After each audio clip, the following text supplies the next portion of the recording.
राम संवाद और राम लक्ष्मण परशुराम संवाद में चौपाई। नाथ शंभु धनु भंजनि हारा, होई ये केहू एक दास तुम्हारा। आयुष काहा कहई किन मोही, सुन रिसाए बोले मुनि कोही। सेवक सो जो करे सेवकाई, अर करनी कर करई लराई। सोनहु राम जेहु शिव धनु तोरा, सहस बाहु सम सूर्य पुमोरा। सो बिलगाऊ बिहाई समाजा, नाथ मार जे हई सब राजा। सुनि मुनि वचन लखन मुस्काने, बोले पर सुधरई अवमाने। बहुधन ही तूरी लरकाई, कबहु न अस्त्रिश कीन्ह गुसाई। ये धनु पर ममता के ही हेतु, सुन रिसाई कह भृग कुल केतु। रे नृप बालक काल वस बोलत तोहि न संभार। धनु ही सम त्रिपुरारी, धनु विदित सकल संसार। यहाँ पर ये एक इसका हम कह दें कि काव्यांश है वो खत्म हो रहा है, समाप्त हो रहा है। यानी कि पहले जो हैं वो चौपाइयाँ हैं और अंत में रे नृप बालक कालवश बोलत तोहि न संभार। धनु ही समुद्र पुरारी, धनु विदित सकल संसार। ये दोहा है। ऊपर वाली चौपाई हो गई और नीचे वाला ये दोहा हो गया। तो इनका पढ़ने का तरीका भी अलग है, लय अलग होती है पढ़ने की। तुमने देखा होगा रामचरितमानस को पढ़ने की लय, चौपाई पढ़ने की लय, ठीक है ना। एक बार मैं लय से इसको पढ़ करके थोड़ा सा समझा दूं कि किस तरह से चौपाई पढ़ी जा सकती हैं, उससे अलग भी पढ़ी जा सकती हैं। नाथ शंभु धनु भंजनि हारा, होई केहू एक दास तुम्हारा। आयुष काहा कहई किन मोही, सुन रिसाए बोले मुनि कोही। सेवक सो जो करे सेवकाई, अर करनी करी करई लड़ाई। सुनहु राम जेहि शिव धनु तोरा, सहस बाहु सम सूर्य पुमोरा।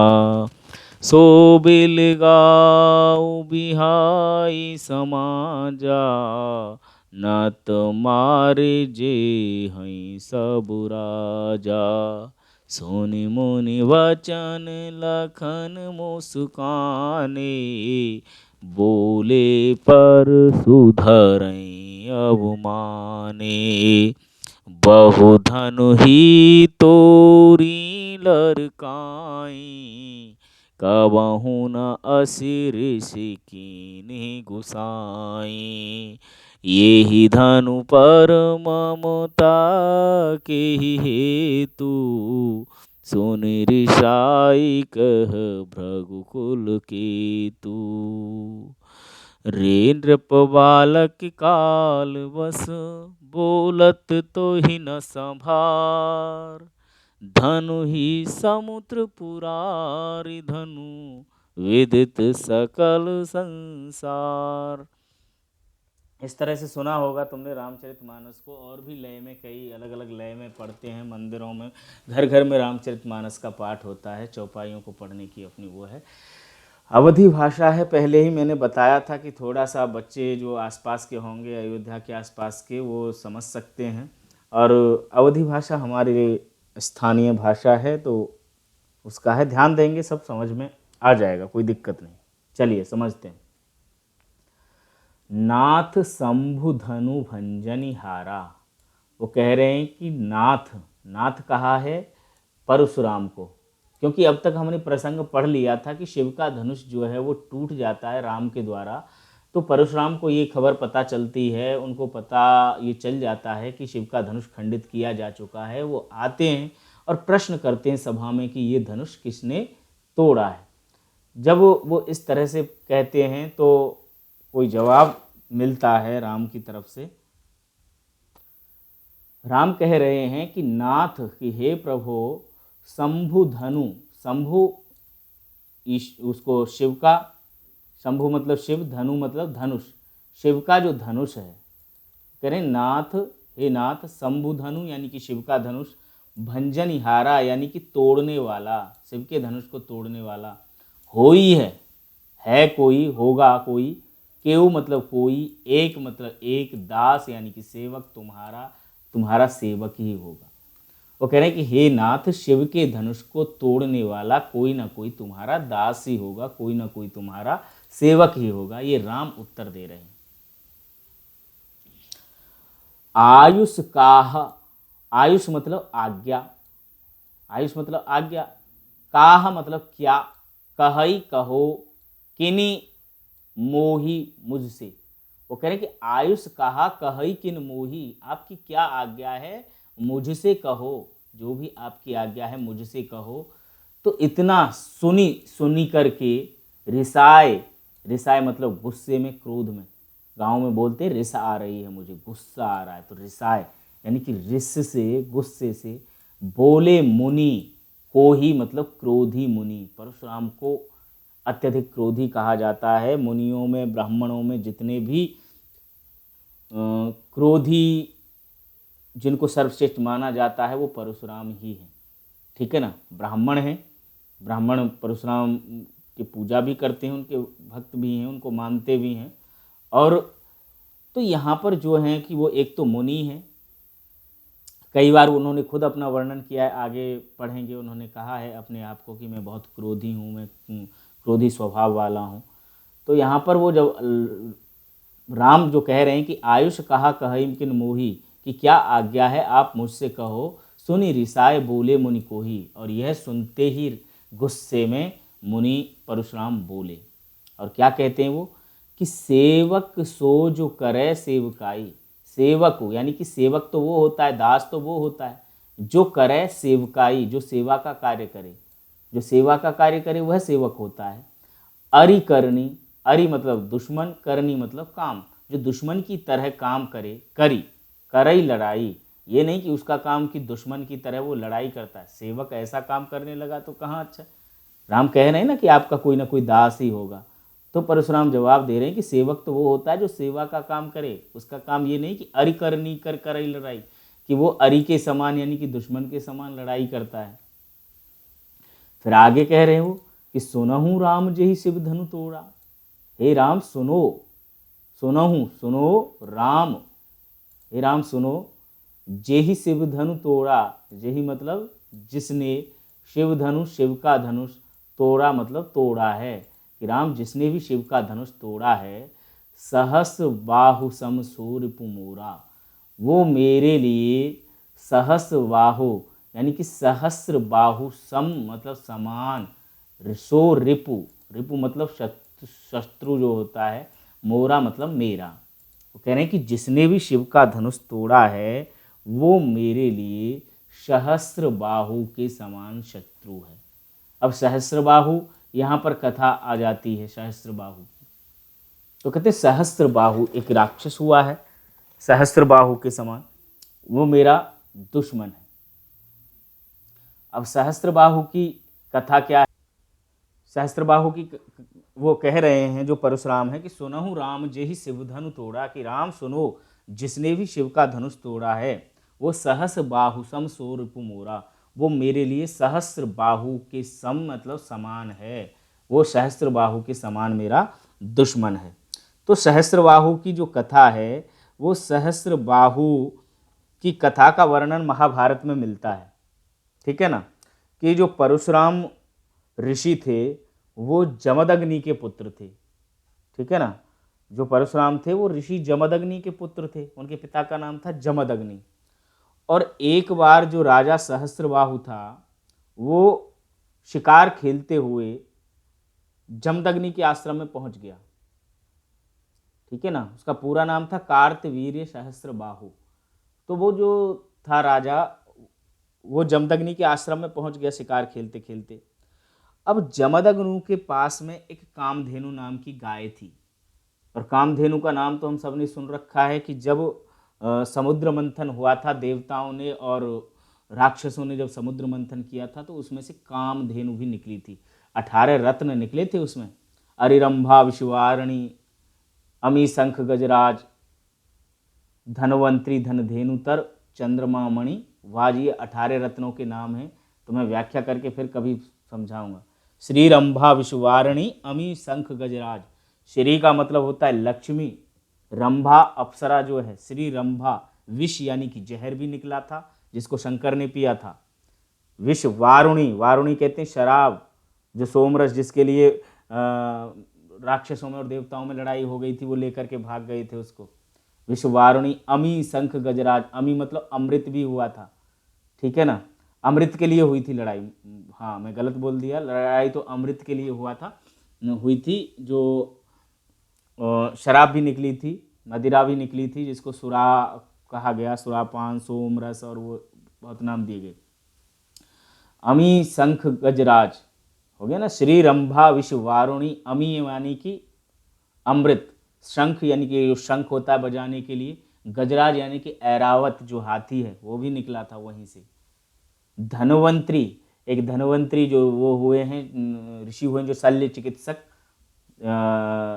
शल्य चिकित्सा जो ऑपरेशन वगैरह आजकल होते हैं, वो धनवंतरी, वो भी वहीं से मिले जो वैद्य थे। धनु, एक धनुष भी निकला, धनवंतरी, धनु, धेनु और कामधेनु भी निकली, धनवंतरी, धनुधेनु, ठीक है ना। ये वहां से रत्न निकले थे कि श्री रंभा विश्वारणी, अमी शंख गजराज, धनवंतरी, धनुधेनु, तरु। एक तरु भी निकला था। तरु कौन सा? कल्प तरु। कल्प तरु यानी कि जिसके नीचे कल्पना करते हैं बैठ करके वो सारी कल्पनाएं पूरी हो जाती हैं, सारे मनोरथ पूर्ण हो जाते हैं, उसको कल्प तरु नाम दिया गया, ठीक है ना। धनवंतरी, धनुधेनु, तर, चंद्रमा मणि, वाज। एक चंद्रमा भी निकला था, और मणि यानी कि जो मणि हम कहते हैं वो भी निकली, और वाज यानी कि घोड़े का पर्यायवाची होता है वो भी निकला। तो ये 18 रत्न समुद्र मंथन में से निकले थे।